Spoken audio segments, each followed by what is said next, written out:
நயினா நாகேந்திரன் மகனுக்கு பதவி ஓரம் கட்டப்பட்ட அலிசா அப்துல்லா கடன உணிப்பு வீண் என அதிருப்தி. சமீபத்தில் தமிழக பாஜகவில் பொறுப்புகள் மாற்றம் நடைபெற்றது. அதன்படி 25 பதவிகளுக்கு புதிய நிர்வாகிகள் நியமிக்கப்பட்டனர்.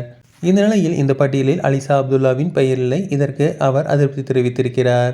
சுற்றுச்சூழல் பாதுகாப்பு பிரிவு, அரசு தொடர்பு மற்றும் மத்திய நலத்திட்டங்கள் பிரிவு, தேசிய மொழிகள் பிரிவு, விருந்தோம்பல் பிரிவு, ஆன்மீகம் மற்றும் கோயில் மேம்பாட்டு பிரிவு, விளையாட்டு மற்றும் திறன் மேம்பாட்டு பிரிவு என மொத்தம் 25 பிரிவுகளுக்கு புதிய நிர்வாகிகள் அறிவிக்கப்பட்டனர்.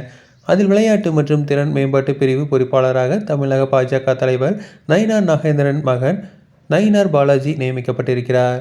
இது கட்சிக்குள் சலசலப்பை ஏற்படுத்தியிருக்கிறது. மறுபுறம் பாஜகவில் இருக்கும் சிறுபான்மையரான அலிசா அப்துல்லா, வேலூர் இப்ராஹிம் போன்றோரின் பெயர்கள் எதிலும் இடம்பெறவில்லை. இந்த நிலையில் இதுகுறித்து அலிசா அப்துல்லா அதிருப்தி தெரிவித்திருக்கிறார்.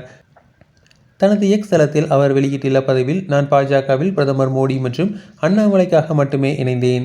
ஏனென்றால் அவர்கள் பார்வை மிகவும் தெளிவாக உள்ளது. மதம் இல்லை, ஜாதி இல்லை, வெறும் கடின உழைப்பு மட்டுமே. இந்தியாவில் பிரபலமான விளையாட்டு வீரர்கள் ஒருவராக இருப்பதால் இதை காண்பது மிகவும் வருத்தமளிக்கிறது.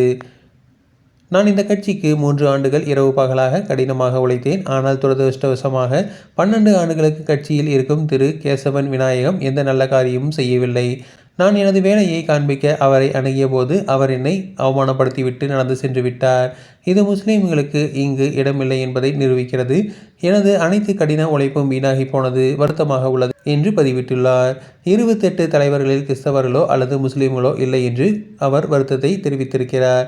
தொடர்ந்து இதுபோன்ற செய்திகளுக்கு எங்கள் சேனலை சப்ஸ்கிரைப் செய்வோம்.